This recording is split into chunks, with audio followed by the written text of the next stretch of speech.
José María hablaba de la santa coacción, ¿no? El compele intrare, o sea, que dice que está en el Evangelio, ¿no? De animar a otros a entrar a la casa, de tratar de acercarse a Dios, de tratar de tener una vida santa para irse al cielo, que es lo único que importa en la vida. Exacto. En un determinado momento, su confesor le dice, ¿cómo va esa obra de Dios? ¿No? Y entonces de ahí parte el nombre de Opus Dei. Creo no. Sé que el Opus Dei está para eso, está para formar gente que salga a transmitir el mensaje evangélico por todos lados, para que salga a hacer apostolado, para que salga a hablar con la gente, para que salga a decirle a la gente, por ejemplo, mirá, ir a misa diaria es fantástico. Si yo quiero ir al Opus Dei, por ejemplo, ¿con qué me encuentro?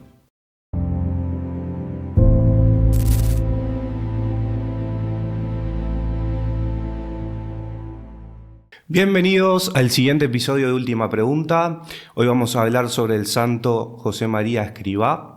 Tenemos con nosotros a Álvaro Fernández, que es ingeniero agrónomo, además tiene un máster en desarrollo humano. Fue parte de la comisión bioética tanto del Círculo Católico como la Arquidiócesis, también formó parte de la Comisión de la Cultura, en la Comisión Episcopal, director de la revista Vivir en Familia, escribió más de 25 años a favor de la vida, a favor de la familia, defendiendo la fe católica. Es parte del Opus Dei, supernumerario, así que ¿quién mejor para hablar que Álvaro Fernández? ¿Cómo estás? Bienvenido, un gusto. Bueno, un gustazo estar acá, pero te voy a corregir. ¿Quién mejor? Hay muchos mejores que yo para hacer esto, pero bueno, me cayó a mí la responsabilidad, pero realmente hay gente mucho mejor por ahí. Dios nos trajo acá por algo, así que... Por algo me tocó a mí, eso sí, pero bueno. Así que bueno, encantado. Bueno, muchas gracias. Me gustaría empezar hablando de quién es José María Escrivá.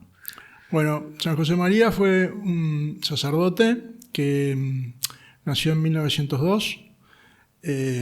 Bueno, se crió en una familia común y corriente. Su padre tenía un comercio en Barbastro, en España, y en un determinado momento, bueno, cuando era chico estuvo a punto de morirse. Sus padres pensaban que se moría, le pidieron a la Virgen que lo salvara, y bueno, cuando se salvó lo llevaron en peregrinación a Torre Ciudad. Hoy en día hay un santuario en Torre Ciudad que lo dirigen sacerdotes, bueno, gente del Opus Dei, y bueno, después tuvo 3 hermanas que se murieron. En un momento ya más grandecito pensaba que se iba a morir él. Entonces, siempre tuvo bastante presente el tema de la muerte.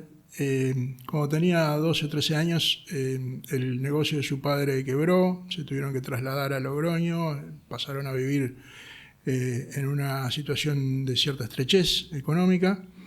Y bueno, y después a los 16 años, viendo las huellas en la nieve de un monje, creo que era un franciscano,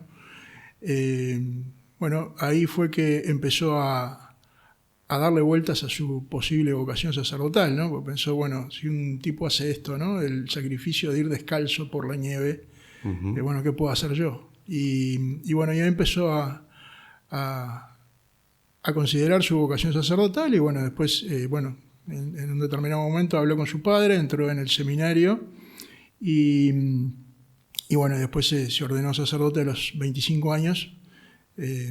Ya había muerto su padre, y después, bueno, tuvo distintos destinos, una parroquia en Perdiguera, un pueblito apartado. Después volvió a Madrid, empezó a estudiar Derecho. En 1928 estaba haciendo un retiro en la casa de los Padres Paules en Madrid, y ahí fue donde vio el Opus Dei el 2 de octubre de 1928. Fue una visión que tuvo de lo que iba a ser el Opus Dei, y bueno, y juntó los papeles que tenía, y ahí nació la obra. Ese es el día que se considera que es la fundación del Opus Dei, ¿no? el día que él lo vio. Bárbaro. Más adelante quiero profundizar sobre el tema del Opus Dei. Sí. Como sabés, yo soy del Camino Catecumenal, vos sos del Opus Dei. Sí. Y también desde afuera se puede ver que hay ciertas rispideces sobre lo que es el Opus Dei, sobre lo que es el Camino Neocatecumenal. Sí. Muchos le dicen que es una secta, muchos dicen... Y quería profundizar en este tema también, Sí, porque sí. obviamente todo lo que hablamos acá es parte de la Iglesia Católica, es aceptada, por lo menos el Camino, tanto como el Opus Dei, tiene sus estatutos. Es decir, estaría bueno que la gente sepa desde adentro Sí. lo que es el Opus Dei, en este caso. Pero antes me gustaría saber, en ese 1902, al noreste allá de España, Huesca, Sí. ¿él nace dentro de una familia católica o...? Sí, los padres Sí. eran católicos. Los padres eran católicos, eran profundamente católicos y le dieron una formación católica desde el principio. Fue a un colegio católico, creo que eran los padres escolapios los que estaban en la... No me acuerdo si... Mirá, no estoy seguro si eran los padres escolapios los que estaban en el colegio o los que dirigían el colegio o si estaban en la parroquia, pero él los recordaba con mucho cariño. Y sí tuvo una formación profundamente católica desde la cuna. Bueno, podemos seguir entonces con los datos biográficos a partir de ahí. Me estabas contando que en 1928 por ahí Ahí es donde funda el Opus Dei. Lo primero que hace es ir a buscar a ver si había alguna institución dentro de la iglesia que tuviera las características de lo que él había visto. Porque claro, a ver, él se crió en un ambiente... No era como ahora, ¿no? Que había internet por todos lados. Y bueno, y pensó, digo, capaz que yo no sé, y empezó a buscar porque no quería ser fundador de nada. Pero cuando vio que no había, dijo, bueno, tengo que encarar yo, hablando en términos coloquiales, no nuestros. Pero bueno, ahí fue que empezó a trabajar, bueno, pidiendo oraciones. Era un cura que recorría muchísimo los barrios pobres de Madrid, y también se reunía con universitarios. Y ahí empezaron a salir las primeras vocaciones de esas reuniones con universitarios. Bueno, empezó a desarrollar lo que era la labor propia del Opus Dei, que era extender la llamada universal a la santidad entre los laicos, entre todo el mundo en la vida ordinaria. Ese es el mensaje principal del Opus Dei. El fundamento es que somos hijos de Dios. Ese es el fundamento, la piedra angular es que somos hijos de Dios. Y porque somos hijos de Dios, estamos todos llamados a la santidad. Todos llamados a la santidad en la profesión que tengamos, en el lugar que ocupemos en la sociedad, en la familia, en el deporte, en el trabajo, en toda la vida ordinaria, estamos llamados a ser santos. Y con nuestras miserias, por supuesto, ¿no? Porque todas las tenemos, pero ese es el llamado que tenemos. Y bueno, él empezó a trabajar para extender el Opus Dei, para hacerlo, porque esto tenía que llegar a los confines de la tierra, a todo el mundo, porque es para todos. Y bueno, y después en 1936 lo agarró la guerra civil en Madrid. Estaba el bando republicano en Madrid, ¿no? Entonces, bueno, se tuvo que esconder porque perseguían a sacerdotes, mataban monjas.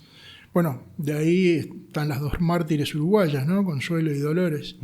Estuvo escondido en la legación de Honduras durante varios meses, hasta que en determinado momento, bueno, se dieron las condiciones como para que pudiera cruzar los Pirineos. Fue un viaje muy agotador y muy peligroso, pero bueno, cruzó los Pirineos con algunos otros de la obra y con otra gente. Llevó varios días y a través de Francia llegó a Burgos, que era la zona nacional, y ahí se estableció con más tranquilidad y empezó a poder hacer algunas cosas más que las que hacían antes, ¿no? Porque mientras estaban encerrados trataba de ocupar el tiempo todo lo que se podía, estudiando, pensando que ese encierro y esa inactividad forzosa tenía que dar frutos igual, ¿no? O sea, no ese encierro fue quietos. por parte de los republicanos o a escondidas de esa represión. Fue escondiéndose o sea, consiguieron asilo, digamos, en la Embajada de Honduras. En la Embajada de Honduras. Había un montón de gente, y bueno, y estos eran 4 o 5, no me acuerdo si eran 4 o 5, pero ocupaban una pieza como esta, ¿no? Pequeña, y bueno, y ahí se manejaban. Pero ya te digo, estudiaban idiomas, estudiaban todo lo que fuera, trataban de aprovechar el tiempo 100%. Llegan a Burgos y ahí, ¿qué sucede? Bueno, ahí una de las cosas, ahí hay 2 anécdotas de Burgos. Suceden muchas cosas, ¿no? Porque recibe además a muchos de los que estaban, a muchos de los primeros miembros o allegados al Opus Dei, los recibe, tenía un lugar para recibirlos, ¿no? Que de la otra manera era imposible. ¿Él ya había llamado Opus Dei? Bueno, mirá, no recuerdo exactamente la fecha en la que se le empieza a llamar Opus Dei. Él lo llamaba prácticamente desde el principio esta obra, era una obra. De ahí entonces, es que también se le dice la obra, ¿no? Bueno, lo que pasa es que es la traducción al castellano de opus, ¿no? Opus quiere decir obra de Dios. Lo que sucede es que en un determinado momento, ya te digo, no recuerdo el año, pero fue en los primeros años, le pregunta su confesor, le dice, ¿cómo va esa obra de Dios? ¿No? Y entonces él como que de ahí parte el nombre de Opus Dei, de esa pregunta del confesor que le dice cómo anda esa obra de Dios. Y bueno, dice, sí, es una obra de Dios. O sea, porque además lo que él quería significar es que no era de él, ¿no? Eso él lo tenía clarísimo, y bueno, por eso ese nombre, porque no era de él, y él no quería tampoco aparecer mucho, ¿no? Siempre quería, él decía, ocultarme y desaparecer, ¿no? Eso era lo que él quería hacer, para no quería ser figuretti, digamos. Pero bueno, y después las otras 2 cosas que ocurren, anécdotas, ¿no? Una es una anécdota y la otra es un hecho de trascendencia, que bueno, ahí es donde escribe el libro Camino, que fue su primer libro. Además, bueno, los otros 2, Forja y Surco, que son otros libros con pequeñas frases para meditar, para hacer oración, para reflexionar, son póstumos en realidad, pero Camino es el primero y el que se publicó en vida de él. Y un libro muy, muy, muy difundido en un montón de idiomas. Y bueno, ahí lo escribe, en Burgos lo escribe. Escribe la primera versión, que se llamaba Consideraciones Espirituales. A mimeógrafo, además, ¿no? Con la tecnología de aquella época, ¿no? Con todas las dificultades que eso tenía. Y bueno, y después la anécdota que pinta mucho lo que es la obra, el Opus Dei, es que él va con un grupo a hacer una romería a la Abadía de las Huelgas. Él además ahí escribe su tesis sobre el tema de la Abadesa de las Huelgas. Y bueno, va con este grupo, suben al techo de la abadía, y ahí ven todo el trabajo de crestería, ¿no? Que es ese trabajo fino, precioso, delicado que hay, pero que está sobre el techo de la iglesia, que no se ve de afuera, no se ve de abajo. Y entonces él les dice, bueno, los que hicieron esto, que lo hicieron con el mayor esfuerzo posible para que fuera bello, para que fuera perfecto, lo hicieron por amor a Dios. Y ese es el trabajo que tenemos que hacer nosotros, trabajar para Dios, no para los hombres, no para nosotros, sino trabajar para Dios. Y ahí les explica con esta sencilla anécdota, con esta sencilla imagen, lo que es realmente el Opus Dei, ¿no? El trabajo de Dios, el trabajo para Dios ofrecido a Dios. Todo el trabajo, toda la vida. Está bueno porque es como ese trabajo que lo haces en lo oculto, ¿no? Ese trabajo que muchas veces se pregunta a la gente, ¿soy verdaderamente buena? Está bueno fijarse en las actitudes que vos tenés cuando nadie te ve. Exacto. Eso también es lo que lo que te define como católico, ¿no? Como cristiano. Hay una anécdota de San Francisco de Sales, y perdón que me voy de santo, pero hay una anécdota que además se la escuché a un sacerdote de la obra, muy amigo, ¿no? Que aparentemente el valet, o el criado, el ayudante de San Francisco lo espiaba a veces por el ojo de la cerradura, ¿no? A ver qué hacía cuando estaba solo. Y bueno, parece que el cuento era que cuando estaba solo tenía la misma delicadeza que cuando estaba con gente, cuando estaba con Dios. O sea, el tipo trataba de un verdadero auténtico. Exacto, sí. No, pero además de ser delicado, de ser fino, de ser respetuoso, de ser modesto, aun cuando estaba solo, ¿no? Eso es impresionante. Es impresionante. Me dijiste entonces que tenías esas 2 anécdotas de Burgos. ¿Qué pasa después de esa guerra civil? Después de la guerra civil vuelve a Madrid, se empieza a extender el Opus Dei también por otros lados, se empiezan a formar los primeros 3 sacerdotes que se ordenaron del Opus Dei. Y bueno, pero antes incluso de la ordenación, viaja don Álvaro del Portillo a Roma, que fue su mano derecha, digamos, durante toda su vida.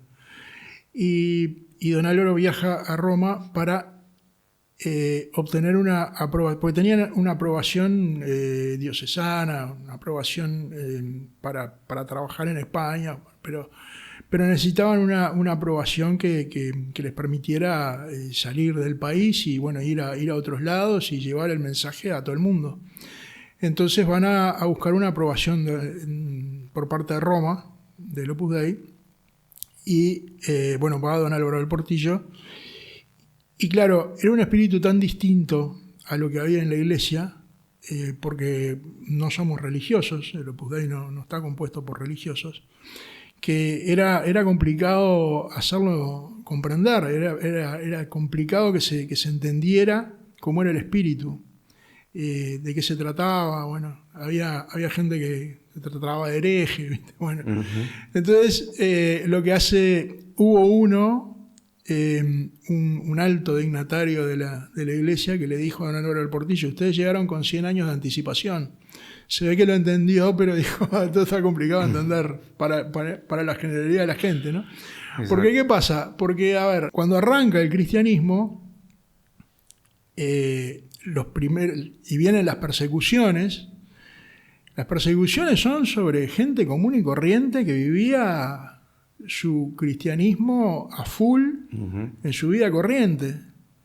Eran padres, hijos, trabajadores, soldados. Bueno, hay en el Evangelio está, ¿no? Soldados que se convierten, militares que se convierten, bueno, de todo. Y habrían otros que cobraban impuestos como Mateo, y habría lo que fuera, ¿no? Pero estaba claro que estaban todos llamados a la santidad. En un determinado momento, bueno, cuando vienen las persecuciones, hay muchos mártires, etc. Y después empieza como una no quiero decir moda, pero como una costumbre de que empieza a primar una idea de que para ser santo había que apartarse del mundo. Y está muy bien que hayan algunos que se aparten del mundo, porque son absolutamente necesarios los religiosos, los contemplativos. Sí, cada uno dentro de la iglesia tiene su misión también, ¿no? Exacto. Pero ¿qué fue lo que pasó? Se empezó a ver como que la única manera, prácticamente, de irse al cielo era apartarse del mundo. Que eso es un error, porque en realidad somos todos. Pero bueno, como que se empezó a poner el foco en que, bueno, si quiero llegar realmente a ser santo, me tengo que apartar del mundo. Entonces, bueno, y ahí crecieron notablemente las órdenes religiosas. Bueno, a ver, San Benito, fundador patrono de Europa, fundador de montones de monasterios, que fueron los que le dieron vida a Europa, los que dieron vida a la cristiandad, los que permitieron extender la fe por toda Europa de una manera impresionante. Una labor espectacularmente buena. Yo incluso he estado leyendo los libros que son buenísimos. Son buenísimos, sí. Es un gran santo que me encantaría traer también. Sí, pero he estado leyendo los libros de de Raymond, que es el que escribió los libros sobre San Bernardo, o mejor dicho, sobre el origen de los trapenses, ¿no? Que es primero, el primero se llama Tres monjes rebeldes, que cuenta la historia de San Roberto de Molesmes, de San Albérico y de San Esteban Harding, y termina justo el día que aparece San Bernardo con sus 30 nobles atrás de él para sumarse al monasterio, ¿no? Y después, bueno, viene el libro Una familia que alcanzó a Cristo, o La familia que alcanzó a Cristo, que lo estoy leyendo en este momento, es buenísimo, tremendo libro, y bueno, y ahí muestra cómo este hombre llevó a un montón de nobles, a todos sus hermanos, a su padre terminó llevando al monasterio, su hermana se hizo monja, un montón de nobles. El conde de la región decía, tiene más caballeros adentro del monasterio que yo ¿no? Afuera, ¿no? Bueno, fue impresionante. Pero digo, esos santos son geniales y hay muchísimo para aprender de su vida. Pero, digamos, estaban como con esa cabeza de que para alcanzar a Dios había que meterse de monje o de monja o de cura o lo que fuera. Bueno. Después empiezan un poco a salir de los monasterios, en la época ya de Santo Tomás de Aquino, de San Buenaventura, de San Francisco, Santo Domingo, las órdenes mendicantes, empiezan a salir de los monasterios. Después, bueno, pasan los siglos y bueno, y ya tenemos algunas congregaciones, algunas órdenes donde se dedican a la enseñanza, donde se dedican a ayudar en temas sanitarios, ponen hospitales, bueno, montones de iniciativas que ya son fuera del claustro, digamos. Exacto. Aunque siguen existiendo, los claustros siguen existiendo, las monjas de clausura. Bueno, acá tenemos una, mi señora está muy vinculada a las visitandinas, que son divinas ahí en Progreso.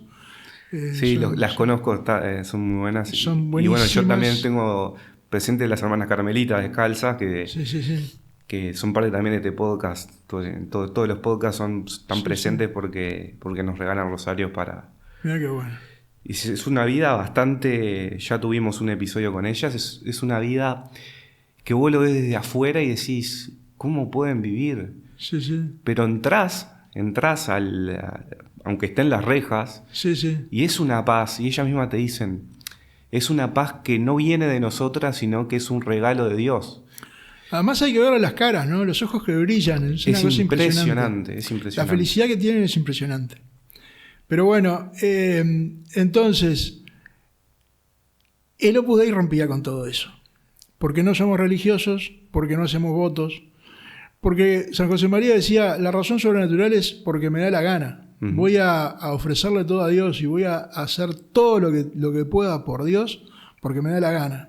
Quiero hacer un paréntesis ahí, porque capaz que mucha gente no lo sabe. ¿Qué significa no ser religioso?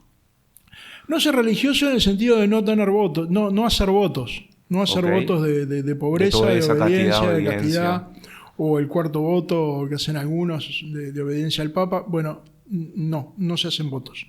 Es un contrato civil. Todo es civil en el Opus Dei, el contrato es civil, los nombres de colegios y demás tratan de ser civiles, no llevan nombres de santos. Porque, a ver, no es un tema de desmarcarse de la iglesia o de ocultarse de nada, porque la identidad es clarísima y a ver, si dicen el Opus Dei es ultraconservador o lo que fuera, o son unos fundamentalistas, o todas las cosas que te puedas imaginar, la dicen porque es evidente que hay una clara doctrina atrás y porque nadie anda diciendo no, yo soy pero no soy, o sea, no andas con miedo por la vida de decir soy católico, fiel del Opus Dei, no hay ningún problema con eso. O sea que es compatible ser católico y del Opus porque si bien no tienen ese voto de obediencia al Papa plenamente, sí se le obedece, ¿no? Obviamente. A ver, es que vos para obedecer no tenés que tener necesariamente un voto. Pero en realidad también lo que pasa es que hay una libertad total. Vos estás mientras querés, y si querés te vas. Ujú. Lo que pasa es que, claro, pero es una vocación. Ujú. Es una vocación, como es la vocación al matrimonio, pero con la libertad de que te puedes ir sin problema, porque decís, bueno, esto no es lo mío, yo no me siento bien acá, o lo que sea, no hay drama. O sea, el fundador decía, bueno, para entrar la puerta angosta y para salir la puerta ancha, y digo, no se retiene a nadie contra su voluntad. Ese era un poco también porque la libertad juega un papel muy importante. Pero el Opus Dei está para servir a la iglesia, o sea, no está para otra cosa. Está 100% para servir a la iglesia. ¿Y para servir a la iglesia cómo? Bueno, formando almas y ayudando a las almas a irse al cielo, a buscar la santidad. Uh-huh. Y para eso, bueno, hay que ir a la iglesia, hay que ir a misa, hay que estar metido en si es que te necesitan, bueno, yo sé, el párroco te dice, mirá, necesito esto, bueno, si podés le das una mano, si no, con total libertad, pero digo, pero está la costumbre en la obra, se vive la costumbre de ir a misa diaria, ¿no? Exacto. Se vive la costumbre de confesarse con frecuencia. Si es posible, una vez por semana, si es necesario 2 o lo que fuera, pero siempre que sea posible, ¿no? Yo he conocido a alguno, una vez conocí a uno que trabajaba arriba de los barcos. Uh-huh. Y el hombre que hacía, bueno, y el pobre hombre lo que hacía era hacer todas las cosas que hacemos los fieles del Opus Dei, la oración, la lectura, el rosario, todo esto, y bueno, pero no tenía misa, entonces, bueno, leía la misa del misal y hacía lo que podía, ¿no? Claro. Hacía una comunión espiritual, pero ese era su trabajo profesional y listo. Uh-huh. O yo que sé, gente que está en el campo también, a veces no tenés, yo he tenido algunos tiempos que trabajaba en el campo y no tenés misa diaria, podés ir a misa los domingos. En esa época, en ese pueblo, iba a misa los jueves que había y los domingos, pero bueno, pero hacés lo que podés, ¿no? Uh-huh. Pero se trata de santificar la vida ordinaria y de ser consciente de eso, ¿no? Del llamado universal a la santidad, de que todos estamos llamados a ser santos. Está bueno este paréntesis sobre el Opus, porque es importante tratar la vida de este santo y ver su obra también, porque si no, separar la obra del artista en este caso es bastante... Es que es como Colón con América, ¿no? No se explica Colón sin América y no se explica América sin Colón, y bueno, y acá es lo mismo. Uh-huh. No se explica el Opus Dei sin San José María y no se explica San José María sin el Opus Dei. Me encantaría poder más adelante tratar el tema del Opus, hablar abiertamente del Opus. ¿Cómo sigue esta vida de José María? Me contaste que en esa época estaba todo lo religioso, no se contemplaba otra manera de ver la religiosidad, sino es a través de los claustros. Él quería expandir la idea que tenía.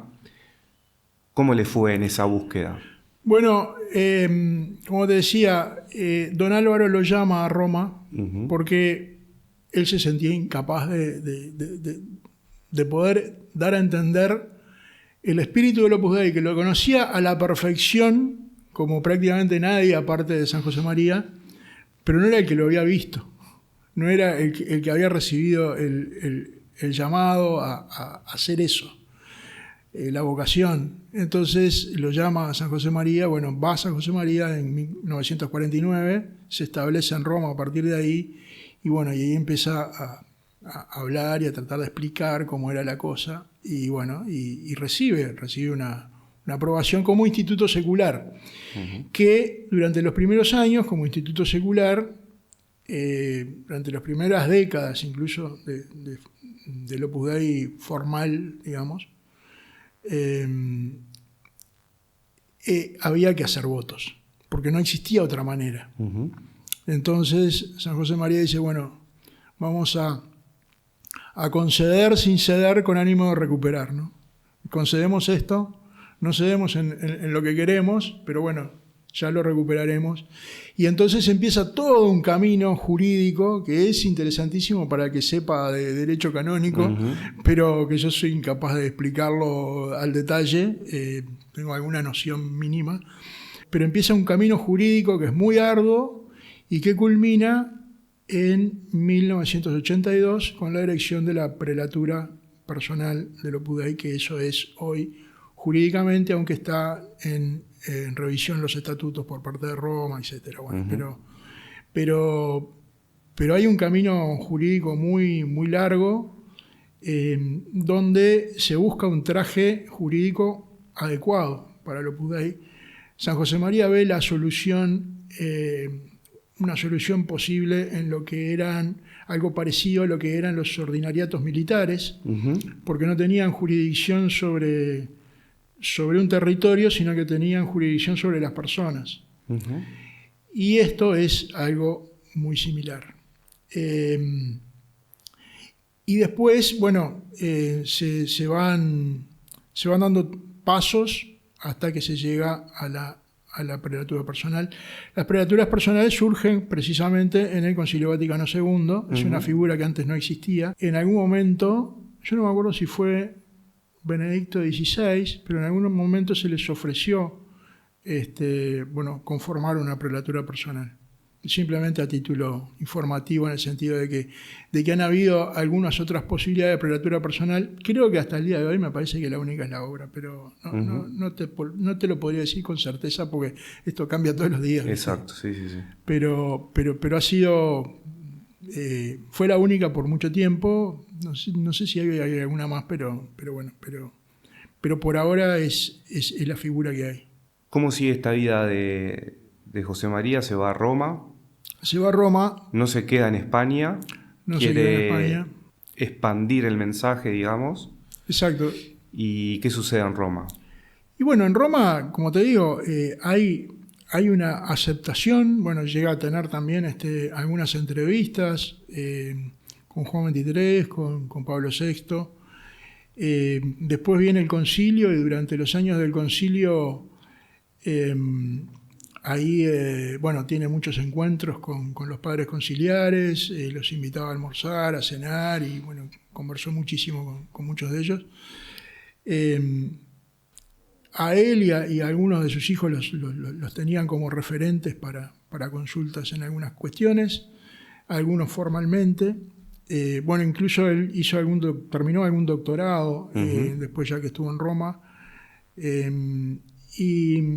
Y después, y siguió expandiendo la obra por todo el mundo, siguió formando sacerdotes, siguió mandándolos a todo el mundo. También se fue estableciendo, ¿no? Al principio con unas dificultades enormes, económicas y de todo tipo.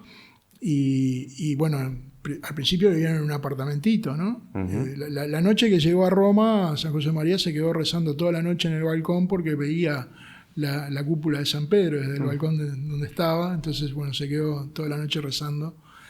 Y una de las cosas, como decía hoy me decías, ¿no? No tienen votos, pero igual obedecen al Papa. Bueno, el amor al Papa es una de las cosas fundamentales que el Opus Dei siempre tiene presente, ¿no? Un amor al Papa muy, muy, muy grande, muy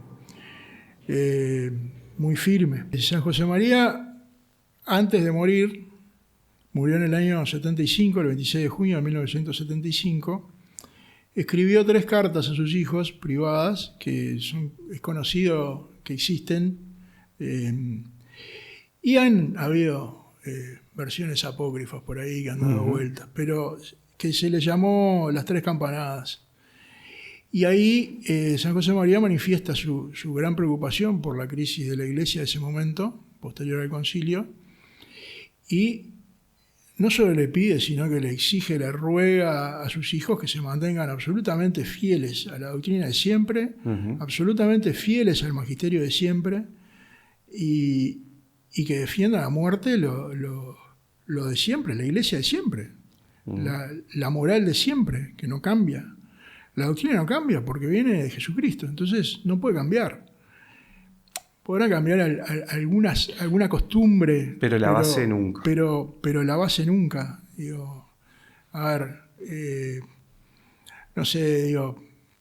Cambios pueden haber algunos que sean lícitos, pero la base nunca. Y además, también, ¿no? Pueden haber cambios por Como por ejemplo, mirá, ahora se me ocurre uno, el tema del ayuno. En una época el ayuno antes de la misa eran 12 horas, ahora es 1 hora. ¿Ah?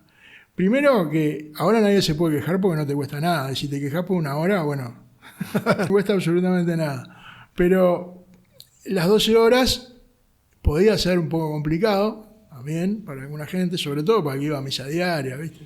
Bueno, el Concilio Vaticano II cambió muchísimas cosas, ¿no? Muchísimas cosas, pero vamos a centrarnos en esto, que es un tema de costumbre, que no es una cosa que vos digas, esto es un... te obligan a pecar o es un pecado. No, nada que ver, ¿no? Claro, si viniera algo que te dice, bueno, mirá, lo que hasta ahora estaba mal, ahora está bien. Bueno. Vos me hablaste de las 3 últimas campanas o campanadas y de la muerte de este santo. ¿En el medio ha pasado algo más? Se expandió el Opus Dei por todo el mundo. Él siempre se quedó en Roma ahí. Siempre se quedó en Roma. Okay.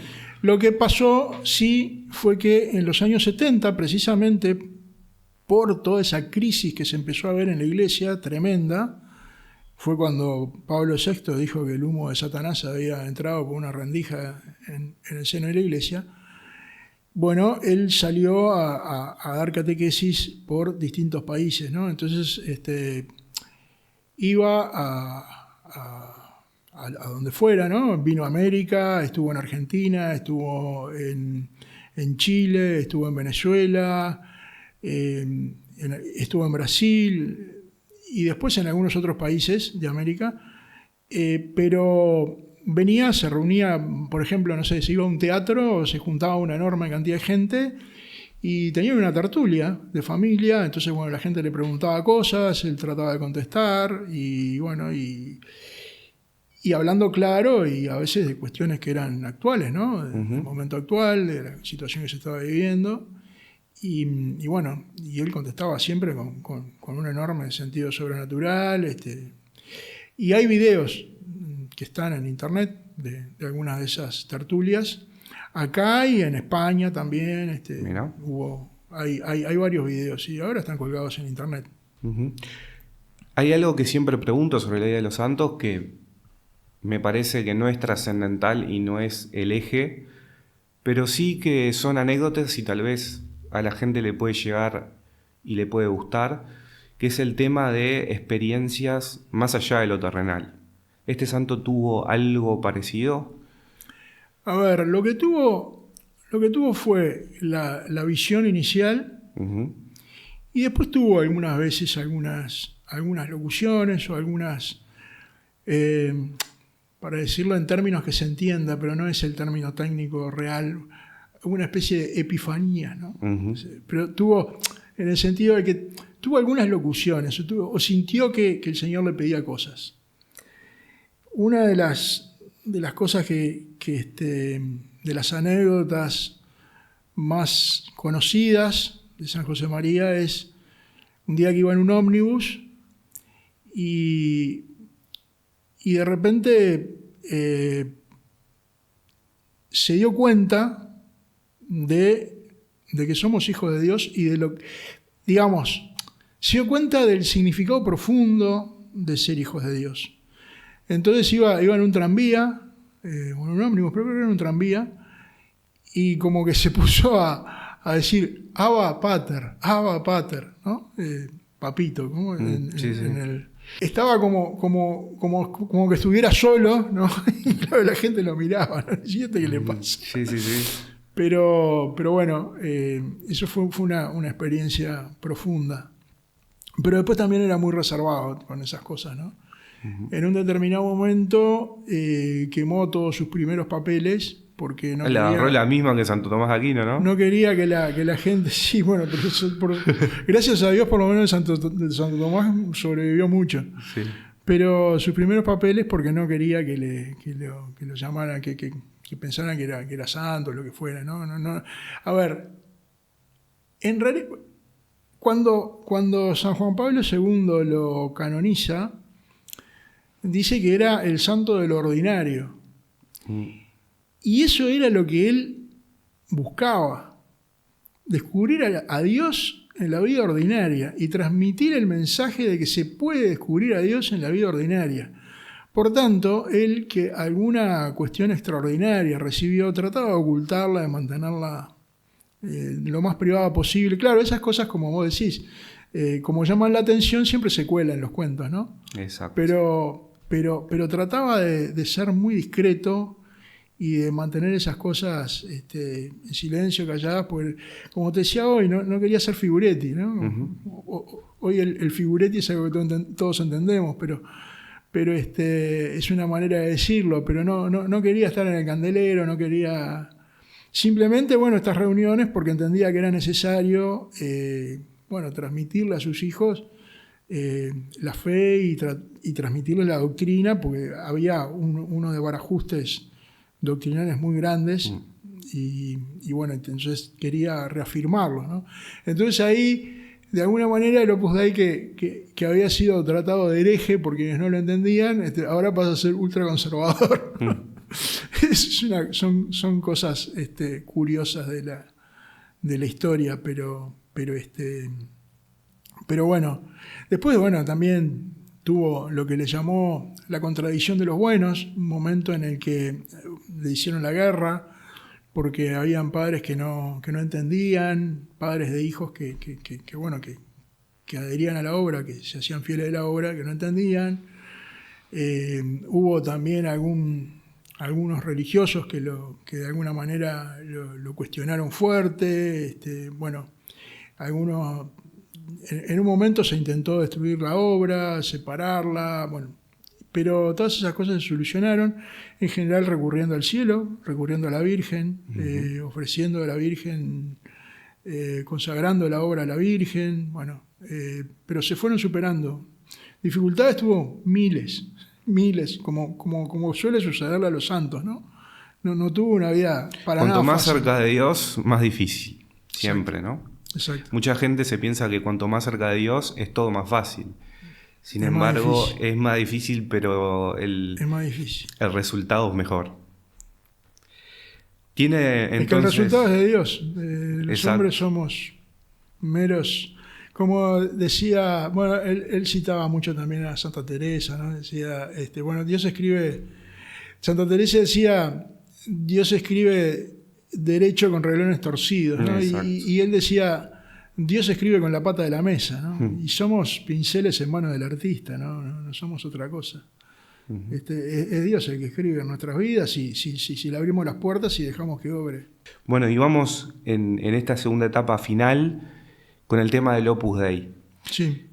Muchas personas lo ven desde afuera, piensan que, como dijiste vos, son gente conservadora, no se sabe el tema de niveles, que hay jerarquías. Mucha gente eso como que lo demoniza. ¿Podrías contarnos, además de lo que ya hablamos, que el Opus Dei se trata de llevar a Dios en lo cotidiano, se valora el trabajo? Si yo quiero ir al Opus Dei, por ejemplo, ¿con qué me encuentro? Mirá, te voy a contar cómo llegué yo, porque capaz que puede servir. Yo no tenía ni idea. Yo nací en una familia donde mi mamá era católica, pero rezaba todas las noches, pero por ejemplo los domingos no tenía costumbre de ir a misa, porque como mi padre no era católico, entonces a veces quedaba en casa. Bien. Y mi padre era agnóstico, y mi abuelo era masón. Mirá. Y mi abuelo paterno era masón. Entonces, nací en una familia donde sí había algo de fe, ya te digo, por parte de mi madre, pero no nací en una familia como la que nació en San José María, ¿no? Fui a la escuela pública los primeros 3 años de mi vida, después me mandaron a los maristas porque era la época de los tupas, entonces había paros y huelgas. Todo el año hubo, en el año 72, era prácticamente, ir a clase en la escuela era la excepción y la regla eran los paros y las huelgas. Entonces mis padres decidieron mandarme a un colegio privado, hicieron un esfuerzo enorme para mandarme a un colegio privado y allá fui. Pero después Fui al Juan 23, pero no me enganchaba a ninguna actividad religiosa. Habían unas chicas que estaban formando una congregación con un sacerdote, y eso en esa época nosotros le decíamos los pichones de monjas, o sea, nos burlábamos de ellas. A ver, mal, ¿no? No estoy reivindicando nada de esto como bueno, no, todo malo. Después, hasta los 25 años, a veces iba a misa y eso, pero vivía básicamente como un pagano joven de 25 años, de 23, 24, 25 años, como viven los jóvenes en esa época siendo paganos. Está todo dicho. Uh-huh. Y bueno, un amigo un día me invitó, me dijo, a ver, a veces sentía un vacío muy grande, ¿no? Sentía que no estaba muy contento muchas veces con mi vida, con algunas cosas, ¿no? Uh-huh. Quería algo más, quería una novia buena, quería formar una familia buena, tenía ilusiones buenas, pero como dice San Pablo, ¿no? A veces hago el mal que quiero y no hago el mal que no quiero y no el bien que quiero, ¿no? Exacto. Más o menos así es el concepto. Bueno. Y un día un amigo me invitó. Yo había tenido algunas referencias de oída sobre el Opus Dei, malas. Me acuerdo que me había hablado muy mal de la obra un amigo de esa época que ahora es masón. Y otro amigo, un tipo al que yo admiraba muchísimo, me invitó una vez a una charla con un sacerdote. Y bueno, voy. Y entonces, bueno, me invita a un centro del Opus Dei, entro en el centro del Opus Dei que me invitó, subo al segundo piso, y yo había visto alguna vez una foto de San José María y había visto algún libro. Y en el segundo piso, cuando subo, arriba del aparador había una foto de San José María. Yo digo, esto es el Opus Dei, ¿dónde me metí? Pensaba yo, ¿no? Digo, ¡pa! Y ahí mismo dije, bueno, pero si me mandó Alberto, no debe ser tan malo, le voy a dar una oportunidad. Bueno, y ahí estuve en una meditación que predicaba un sacerdote en el oratorio. En esa primera no entendí nada, después fui a una segunda. Y ahí estaba, me acuerdo que estaba como medio de brazos cruzados, así, con una actitud muy como una barrera, un rechazo. Una barrera muy grande frente al sacerdote que estaba dando la meditación. Y de repente contó una cosa muy graciosa. Dice, sí, yo el otro día iba caminando por la calle y vi una nenita, no me acuerdo ni a qué iba el asunto, ¿no? Pero me acuerdo de esto. Nunca me voy a olvidar hasta el día que me muera. Dice, vi una nenita y me tiró de la sotana y me dijo, ¿tú por qué vas vestido de mujer? Entonces, y me hizo reír tanto, me desarmó. Me desarmó esa barrera. Y después me confesé y después y a partir de esa primera confesión, que después vinieron otras muchas, pude empezar a abrirme, pude empezar a recibir doctrina. A ver, lo que yo recibí fue mucho cariño, gente buena, con gran espíritu, gran capacidad y gran calidad para transmitir la doctrina de manera natural, no era nada raro. Porque hay una cosa que yo percibí desde el primer momento, no había nada raro, nada superpuesto, o sea, todo era muy natural, todo era muy sencillo, pero las cosas iban en serio. Uh-huh. No sé si me explico. Exacto, sí. Pero es una combinación importante. ¿Por qué? Porque mi padre, que era agnóstico, había recibido de mi abuelo masón algunos conceptos, algunas cosas que siempre repetía, ¿no? Era una época donde había muchos sacerdotes que estaban hablando de cuestiones sociales, de política, de marxismo, de esto, de lo otro, la teología de la liberación, etcétera, etcétera. Mi padre no sabía nada de esos detalles de la teología de la liberación o cuestiones de estas, ¿no? Pero veía la realidad y decía, los curas tendrían que estar hablando de Dios, no de política. ¿No? Sentido común, puro. Y en el Opus Dei se hablaba de Dios. Por eso digo, iban en serio. No estaban hablando de cosas, no. Era un centro, un lugar donde se hablaba de Dios. Donde se hablaba de Dios y además, a ver, mi padre me había contado una anécdota de su padre, mi abuelo, que una vez, siempre lo contaba este cuento, ¿no? Mi abuelo una vez salió a andar en bote iban a pescar con un amigo suyo que era católico. Porque mi abuelo tenía amigos católicos. O sea, la masonería no tenía ningún... es amplia en ese sentido. Recibía en su casa, creo que llegó a recibir a Monseñor Tamburini, que fue párroco durante muchísimos años de la parroquia de San Juan Bautista. Y recibía un montón de gente. Pero un día salió a pescar con este amigo que era católico y parece que vino una tormenta. Se habían metido bastante para adentro en el Río de la Plata y bastante para adentro lo que podés llevar en un bote a remo, ¿no? Sí. Pero bueno, estaban alejados de la orilla y se vino una tormenta. Entonces, el cuento, según la versión de mi abuelo, habría que ver la otra, que nunca la supe, pero según la versión de mi abuelo, su amigo católico se puso a rezar y mi abuelo se puso a remar. Cuando a mí me explicaron por primera vez, o cuando leí por primera vez un folleto que había, me acuerdo que me dio un folleto, me lo llevé para casa y estuve leyendo, cuando se me explicó el tema de la santificación del trabajo, inmediatamente se me presentó esa anécdota y dije, pero a ver, mi abuelo podría haber remado rezando y su amigo podría haber rezado remando. Lo que veníamos hablando de Marta, rezar, ¿no? Remando y remar rezando. O sea, se pueden hacer las dos cosas al mismo tiempo con perfecta unidad y sin ningún tipo de problemas. Y capaz que mi abuelo hubiera entendido si le hubieran explicado de esa manera. No sé, pero bueno. La cuestión es que, ya te digo, recibí de entrada mucho cariño, mucha naturalidad, no hay cosas raras, nunca vi nada raro en el Opus Dei.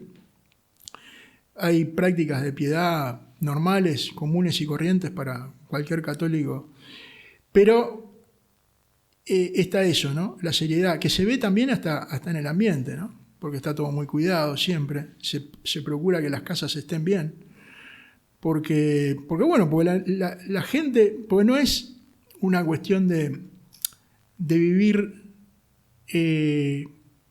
la pobreza la es dignidad, personal, ¿no? El tema de la dignidad. La dignidad por un lado y la pobreza es personal. Vos podés vivir en una buena casa, que además cuando recibís a alguien, ese alguien se siente bárbaro. Cuando vivís en una casa con las cosas cuidadas, aunque sean viejas, pero una cosa es una mesa lustrada y otra cosa es una mesa de cualquier manera, toda rayada. Pero bueno, una mesa de madera la podés más o menos arreglar de la mejor, o tratar de mantener de la mejor manera posible. Por supuesto, en la casa con chicos es más difícil, ¿no? Ahí se complica. Pero bueno, pero la gente comprende porque hay chicos, sí. En fin, pero tener una casa bien puesta, cuidar los detalles, porque en eso está la santidad. Es precisamente las personas que se encargan de cuidar los centros del Opus Dei, son personas que cuidan los detalles. Por eso las lámparas están lustradas y son de bronce, las cosas están bien mantenidas, está limpio. Es un ambiente agradable para recibir gente y para vivir. Porque la pobreza pasa por otro lado. La pobreza pasa por estar desprendido de las cosas que tenés. Había un cuento de San José María, esta es una anécdota también bastante interesante. Había un cuento en el cual él decía que había conocido una mujer que era de los grandes de España, ¿no? Una mujer noble, aristócrata, con una gran casa y demás, pero que ella personalmente era muy mortificada, se preocupaba muchísimo por el personal que tenía a su cargo, trataba de darles todo, y ella personalmente comía frugalmente y tenía sus... Entonces, y estaba siempre disponible y era generosa y sus bienes los tenía a disposición de los que lo necesitaban, etcétera, etcétera. Y por otro lado, también una vez conoció a un mendigo que iba a pedir comida a un comedor de estos comunes y sacaba una cuchara de peltre y la cuchara era su tesoro, ¿no? Y entonces, bueno, terminaba de comer su comida y a la cuchara le daba un par de lambetazos y se la metía en el bolsillo, pero estaba apegado a esa cuchara. Entonces, de alguna manera, era un pobre que no estaba viviendo la pobreza cristiana. Exacto. En el sentido de estar desprendido por el apego que tenía a esa cuchara. A veces tenemos poco, pero estamos demasiado apegados a lo poco que tenemos. Quiero seguir este camino, esta ruta, ¿no? Sí. Digamos que yo entro, me recibe un sacerdote, tengo esa charla, veo que no hay nada raro. ¿Cómo sigue esa vida dentro del Opus? ¿Qué se hace diariamente? ¿Se reúnen en comunidades? ¿Se reúnen por separado? ¿Cómo es esa vida cotidiana? Mira, te corrijo lo primero. Lo más probable es que el que te reciba no es un sacerdote, que sea un laico. Okay. Porque en los centros del Opus Dei siempre vive algún sacerdote, 1, 2, 3, lo que sea, depende del tamaño del centro. Pero viven, la mayoría son laicos. Son laicos que los que viven en los centros viven el celibato apostólico. O sea, renuncian a casarse y se entregan totalmente al Opus Dei, a las labores internas. ¿Y qué son las labores internas? Las labores de gobierno, etcétera. Bueno, organizar retiros, organizar convivencias, hablar con los que... Porque, a ver, los sacerdotes tienen un tiempo limitado y los miembros o los fieles somos un montón. Entonces, los sacerdotes están para confesar y para atender un montón de cosas que son propias de los sacerdotes, pero muchas veces, la mayor parte de las veces, la dirección espiritual o el acompañamiento espiritual, como quieras llamarle, se lo encargan a algunos de estos laicos, ¿no? Que son los que se llaman numerarios. ¿Por qué numerarios? Y bueno, porque precisamente por ese carácter laical del Opus Dei, que las denominaciones de los fieles son nombres sacados de la vida civil, de las asociaciones civiles, donde hay miembros numerarios, donde hay miembros supernumerarios. Por eso los casados me llamo supernumerario. Se les llama supernumerarios a los que están casados. Después hay otros que son los agregados. A ver, los supernumerarios podemos ser casados o no, pueden haber solteros también, porque se están por casar o porque yo qué sé, o porque no encontraron novia. No sé. Que no tienen como ese voto, porque no es un voto. No es un voto. Pero es un compromiso, digamos. Ahí va, sí, es un compromiso. Un compromiso o una vocación, más que un compromiso. Es una vocación, es una vocación distinta. Es una vocación distinta, pero es una vocación igual. ¿En qué varía o en qué es distinta la vocación de uno y del otro? En la disponibilidad para las tareas internas, digamos. Entonces, el numerario está plenamente disponible para las tareas internas y el supernumerario tiene la misma vocación. San José María decía, tengo un solo puchero para todos, para los curas, para los numerarios. Entonces, la disponibilidad de un tipo que vive en su casa, con su mujer, con sus hijos, que está involucrado y que siempre tiene algún encargo apostólico, etcétera, pero la disponibilidad es distinta. El agregado, por ejemplo, es un tipo que también se compromete a vivir el celibato apostólico, pero que por determinadas razones vive en su casa. Okay. Yo he conocido, por ejemplo, algún agregado que era viudo, no había sido supernumerario, llegó a la obra después de ser viudo y no entraba en ninguna de las dos categorías y hizo... es una vocación aparte, son vocaciones, siempre es una vocación, no es que por descarte o porque no sé qué, o sea... Están contemplados todos los ámbitos del ser humano. Este hombre, que te digo, se comprometió a ser agregado, pero perfectamente podría haber sido supernumerario, podría haberse casado de vuelta o podría haber permanecido soltero. Pero se comprometió, o digamos, su vocación fue, se siente un llamado, vos lo sentís, el llamado, de alguna manera. Lo ves, lo rezás, te das cuenta de que Dios te llama para esto y bueno, y tratás de seguirlo como podés, ¿no? Entonces, a ver, la vida normal es como la de toda casa, se levantan de mañana, participan de la misa. En los centros hay misa diaria, en la que participan normalmente los que viven en el centro. Alguna vez puede haber algún otro, pero en general son los que viven en el centro. Después, bueno, desayunan y cada uno sale para su trabajo. Algunos trabajan afuera y algunos se encargan de tareas adentro. De repente renunciaron a su profesión, o no renunciaron o trabajan medio tiempo, o por el momento se encargan de estas cosas y después el día de mañana pueden volver. Bueno, es muy variado. Algunos son abogados, otros son médicos, otros son lo que sea, cualquier cosa, cualquier profesión. O contadores o lo que sea. Bueno, algunos pueden cortar el trabajo y volver a almorzar en la casa y otros no, dependiendo un poco del trabajo. Y bueno, y de noche vuelven, hacen su rato de oración también, y tienen una cena, una tertulia en la cual se cuentan las cosas del día, de la vida de cada uno, anécdotas, lo que fuera, alguna anécdota apostólica o lo que fuera. Mirá, estuve con fulano y le hablé y no sé qué, no sé qué, está, y listo. Y bueno, antes de irse a dormir hacen el examen de la noche, y juntos, pero en el oratorio, pero digo, es una vida muy normal. Y después los supernumerarios hacemos básicamente lo mismo en nuestras casas, ¿no? O sea, tratamos de hacer la oración, de ir a misa en el momento que podamos, de mañana, de tarde, donde sea. Siempre es diaria, misa diaria, ¿no?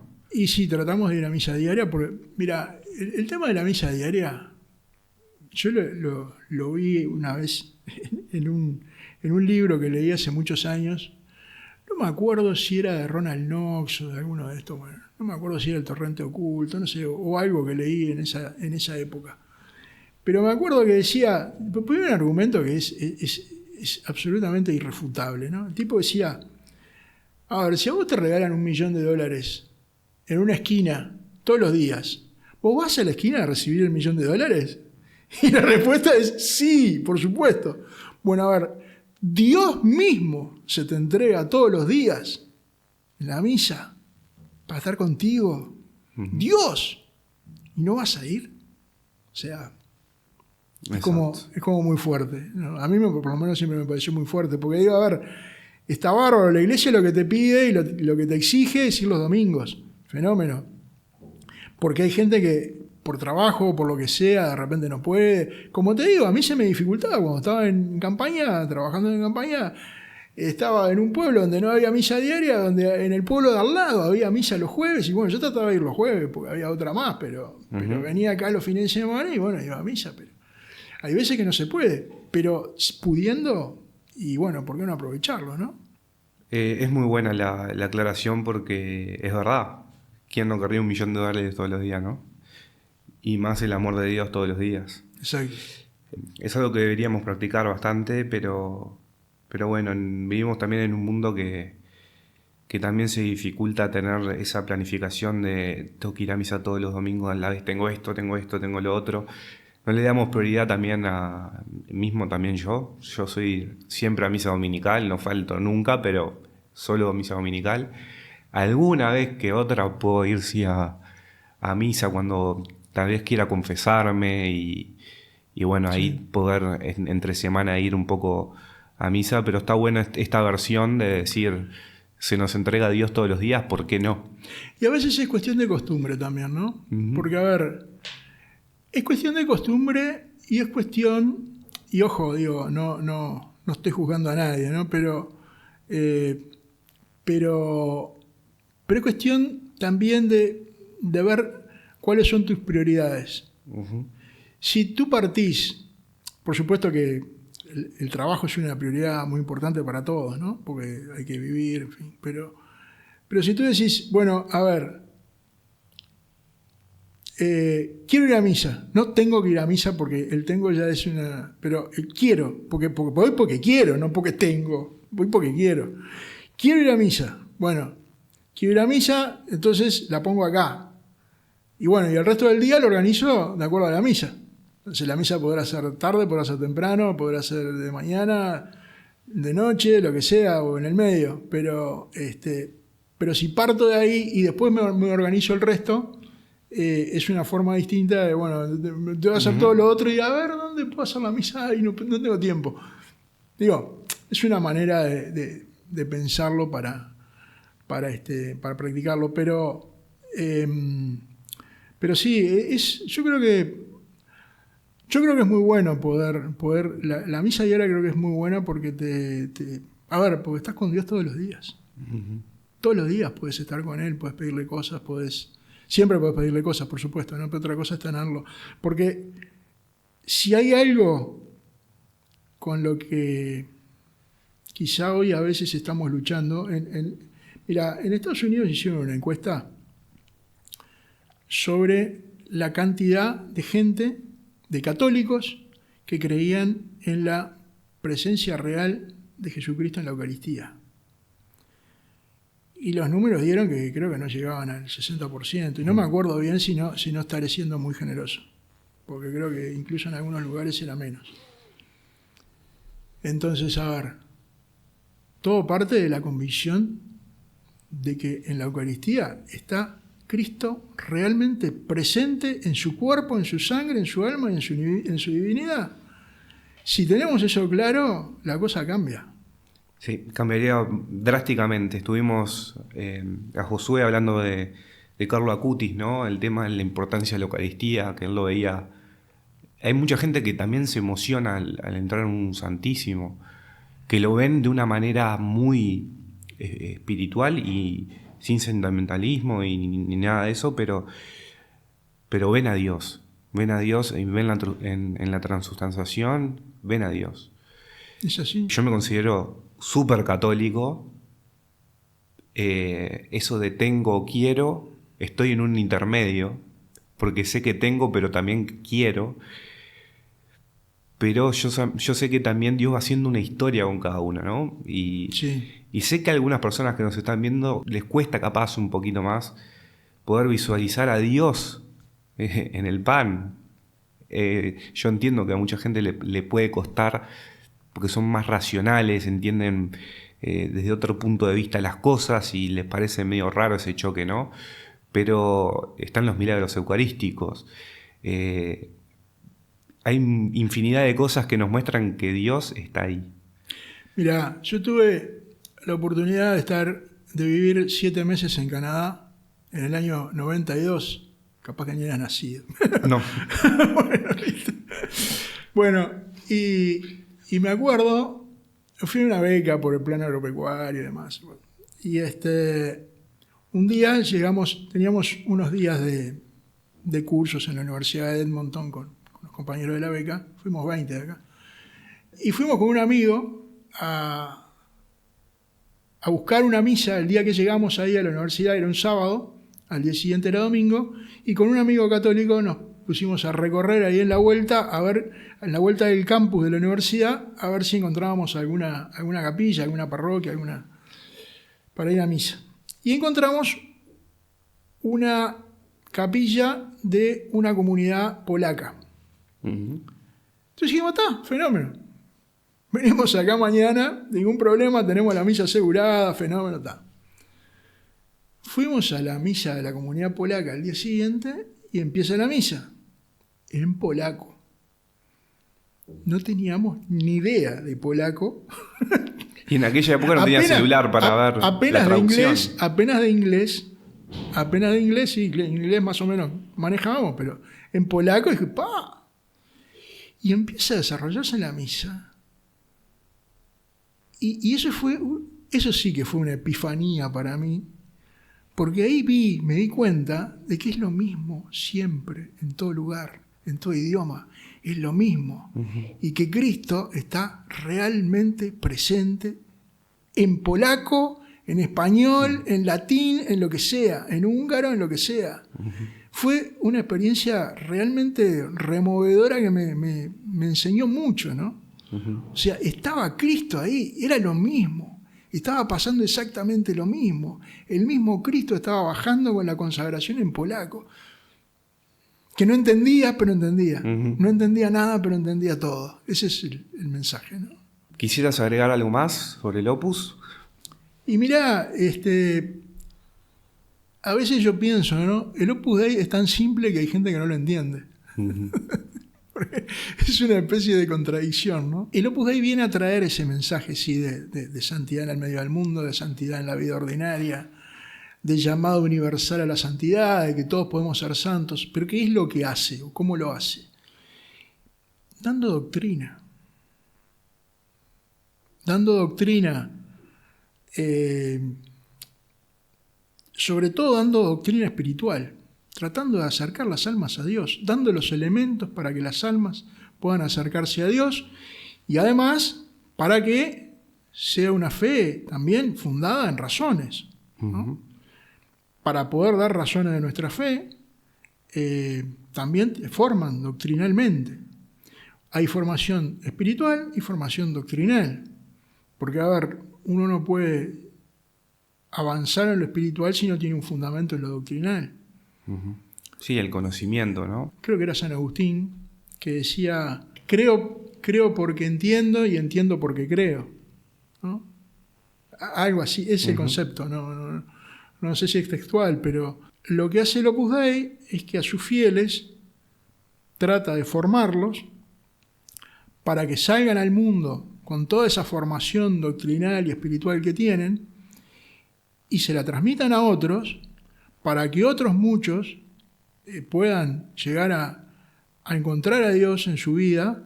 Algunos serán fieles del Opus Dei, otros serán cooperadores, porque también existe la figura de los cooperadores, que no son fieles del Opus Dei propiamente dichos, pero que cooperan con sus actividades, y pueden ser, además, los cooperadores pueden ser hasta pueden ser cooperadores que no son católicos o que no son creyentes o que son de otras religiones o lo que sea.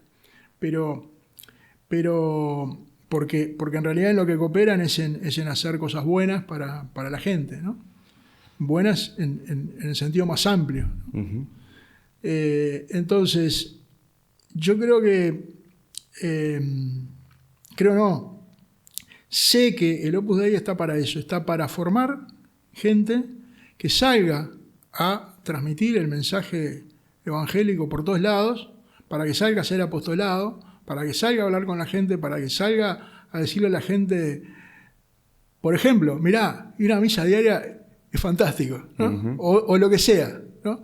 A otros católicos para que lo vivan más, o a los que no son católicos para que se conviertan. Y San José María hablaba de la santa coacción, ¿no? El compele intrare, o sea, que dice que está en el Evangelio, ¿no? El tratar de animar a otros a entrar a la casa, de tratar de acercarse a Dios, de tratar de tener una vida santa para irse al cielo, que es lo único que importa en la vida. Exacto. No hay otra cosa que importe más que irse al cielo. Entonces, el Opus Dei está para eso, para formar gente espiritualmente, para dar medios de formación espiritual, doctrinal, donde la gente pueda acercarse cada vez más a Dios. Y no hay otro misterio.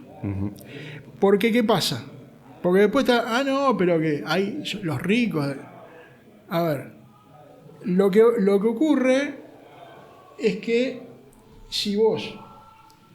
el Angelus. El Angelus.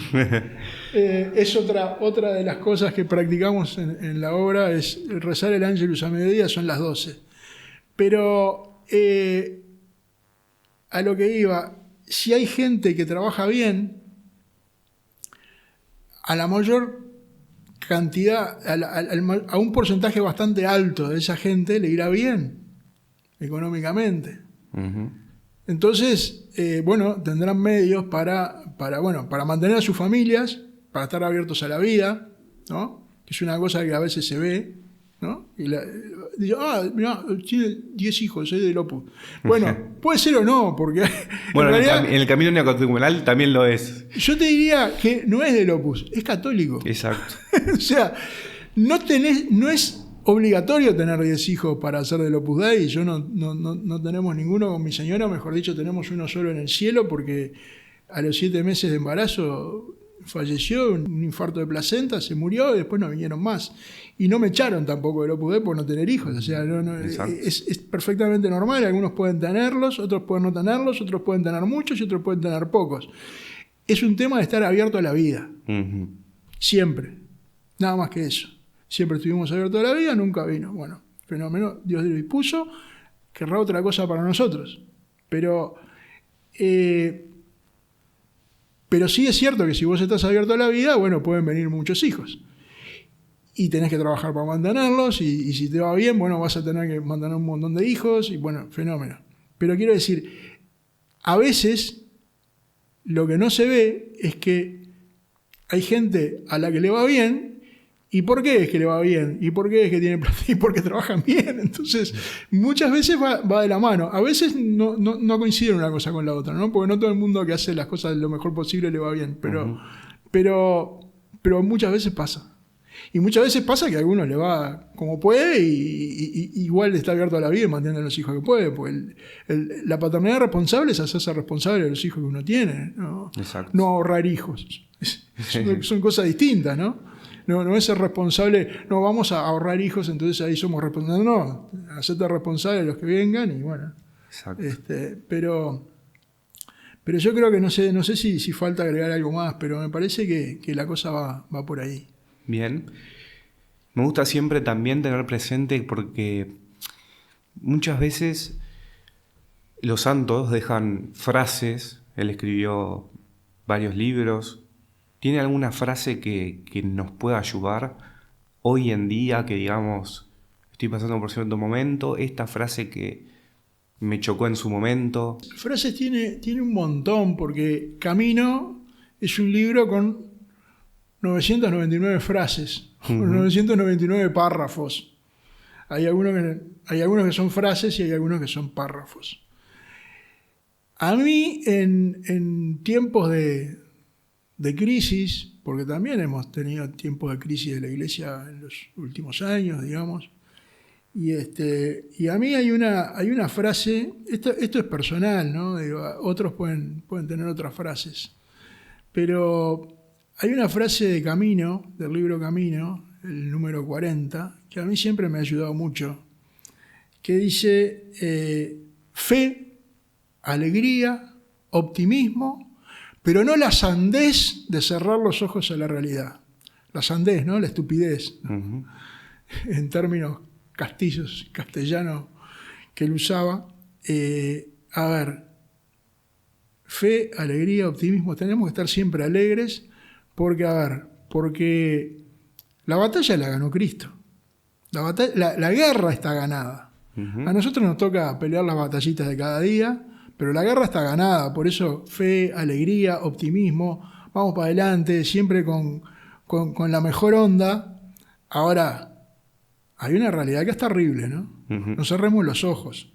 No es que por tener fe, alegría y optimismo, digamos, no, está todo bien, vivimos en un mundo color de rosa, en un castillo de cristal, ¿no? Allá en la nube, no.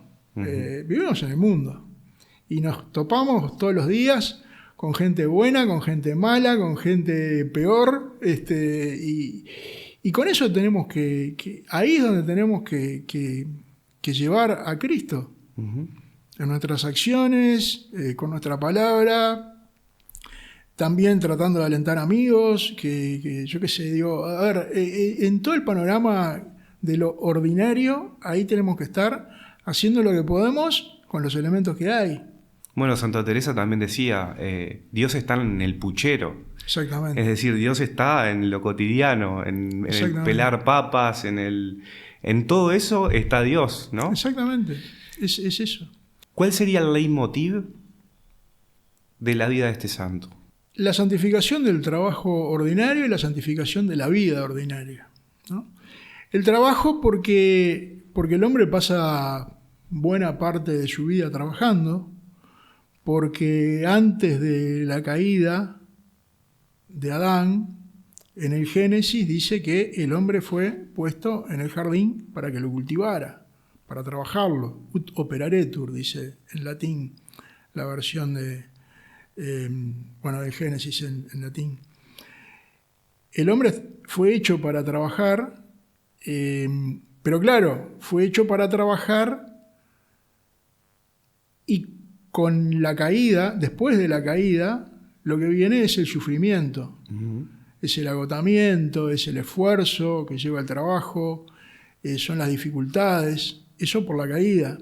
Pero al principio el trabajo era una actividad tremendamente gozosa, porque Dios puso al hombre en el jardín para que lo trabajara. Y lo que viene a decir San José María, además, es que precisamente se puede trabajar y ser contemplativo al mismo tiempo.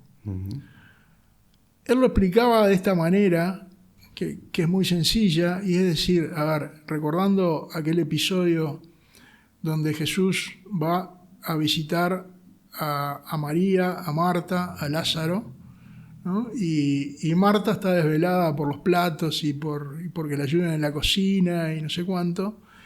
Y María está embobada escuchando a Jesús sentada a sus pies.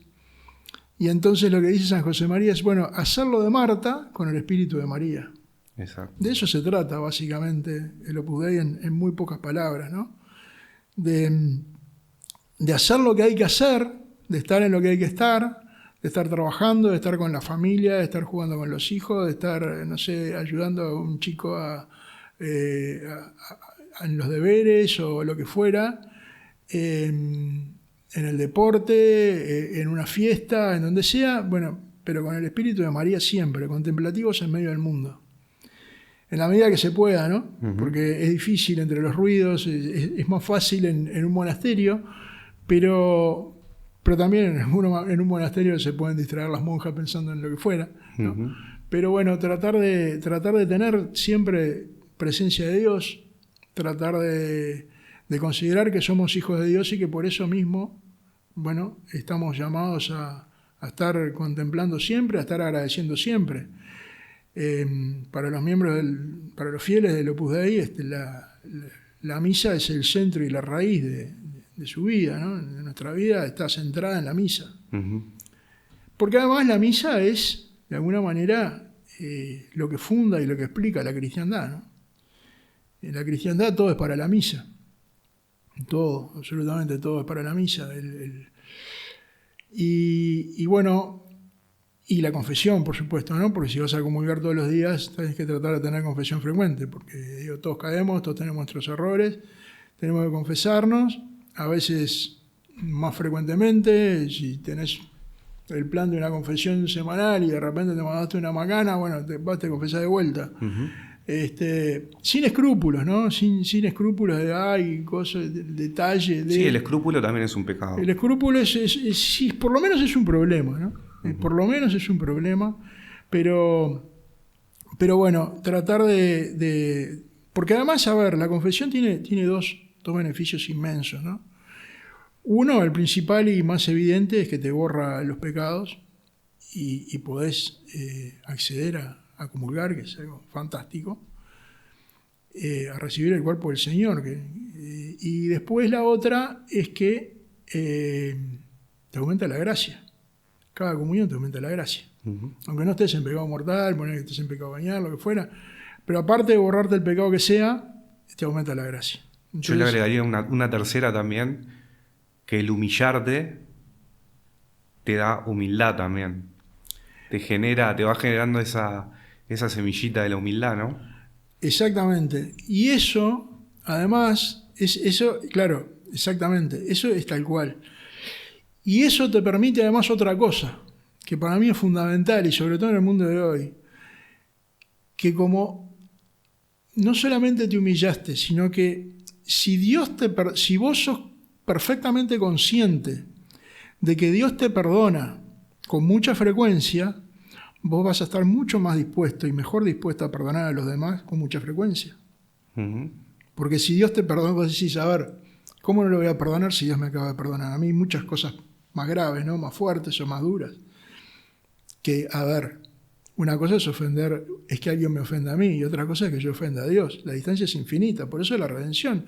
Por eso vino Cristo a entregar su vida para salvarnos, porque habíamos ofendido a Dios y porque fue una ofensa infinita y porque solamente un Dios infinito es capaz de resarcir una ofensa infinita. Por eso vino Jesucristo a entregar hasta su última gota de sangre por nosotros. Totalmente de acuerdo. ¿Te gustaría agregar alguna otra cosa más de este santo?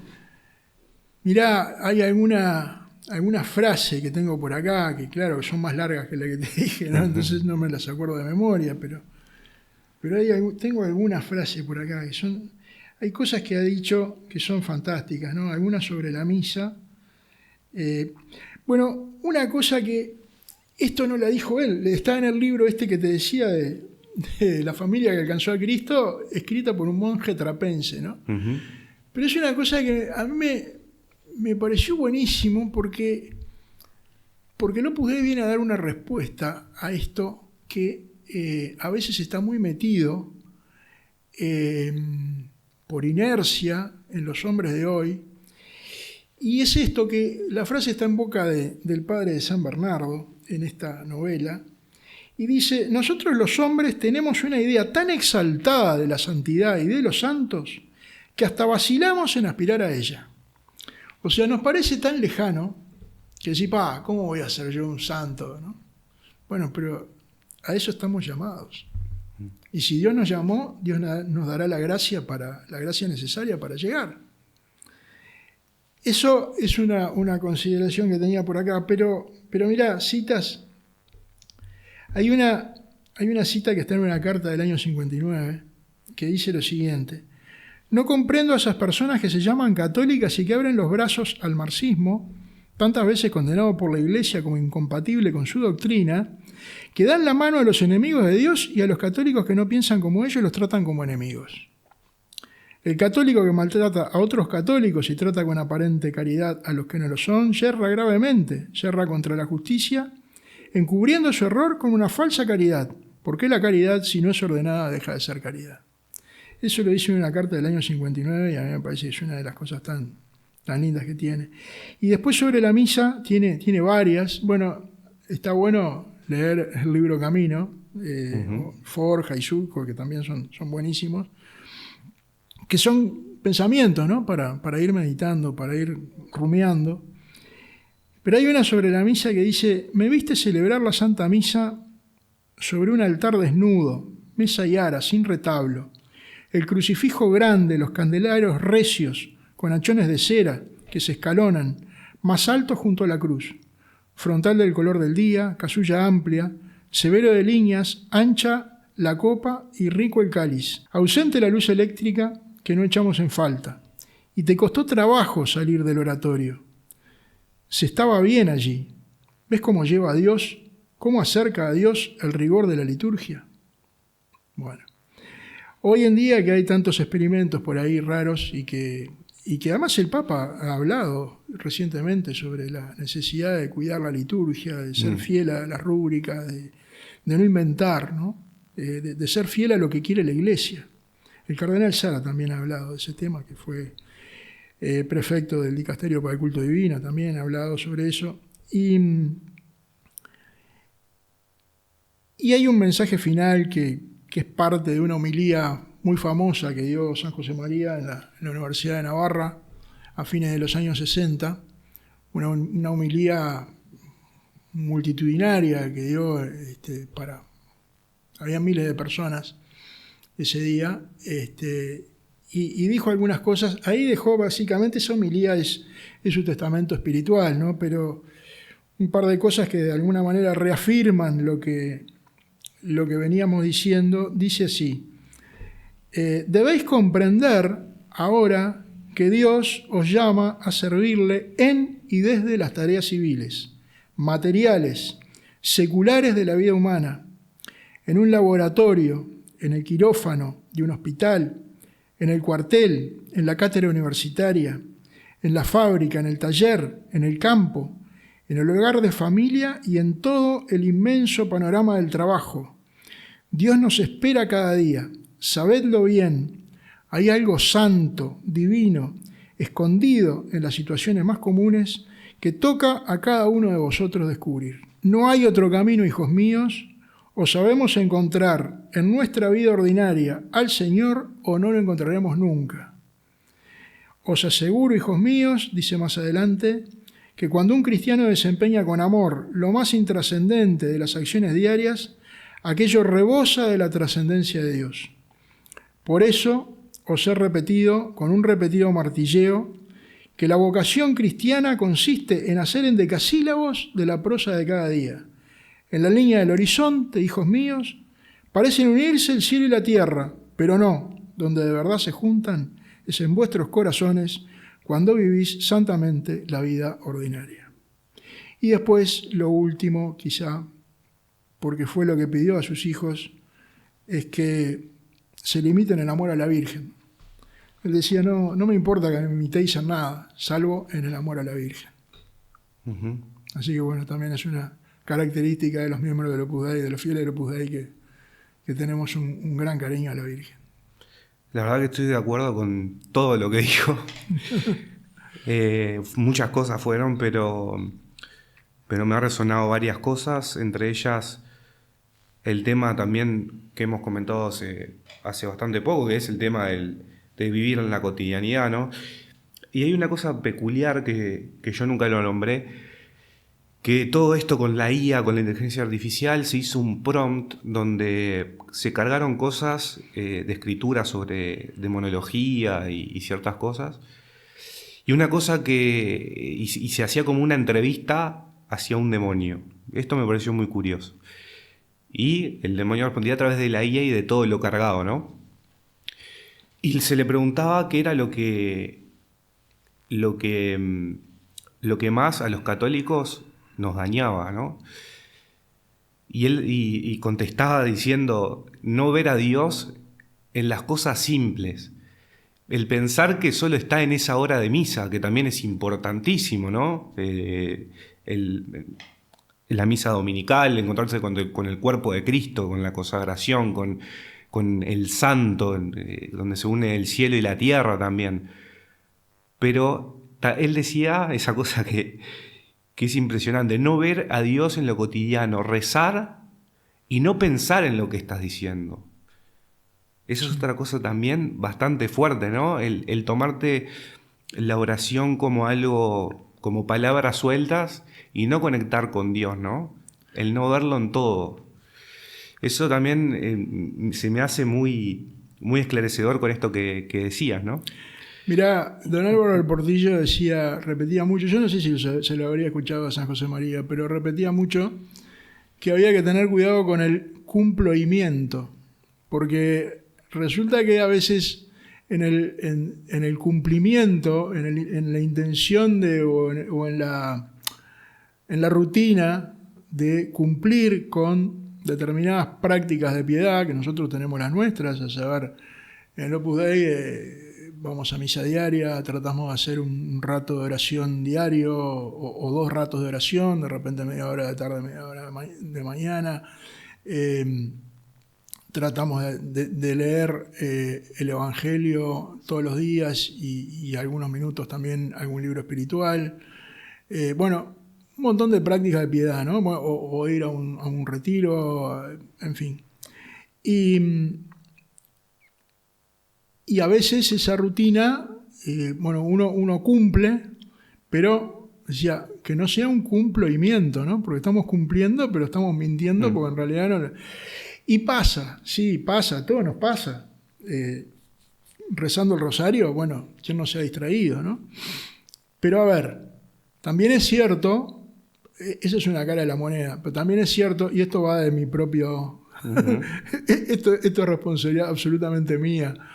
Pero yo creo que siempre es mejor rezar y de repente, aunque uno se distraiga, no es rezar y distraerse, no, rezar y aunque uno se distraiga, pero hacer el esfuerzo. Uh-huh. Porque algún día nos va a salir, porque el tipo que compite en las Olimpiadas se entrena 850.000 veces antes de llegar a competir en la Olimpiada, entonces algún día nos va a salir.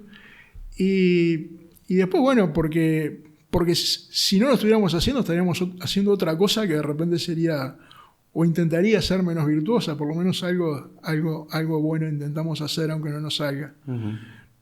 Así que creo que hay que seguirse esforzando de todas maneras, pero bueno, pero tratar de concentrarnos, tratar de tener presente, si estamos rezando el rosario, de tener presente a la Virgen, Exacto. de tener presente los misterios. Sí, a todos nos pasa, a todos. A mí me pasa constantemente, pero a través de este mensaje que digo, qué fuerte, trato de volver, ¿no? Si mi mente se va a qué tengo que hacer el día de mañana o mientras estoy rezando el Ave María, el poder darme cuenta de eso y decir, pará, vamos a este misterio que estoy rezando ahora, que la muerte no es mañana, la muerte es hoy, el vivir hoy también, ¿no? Sí.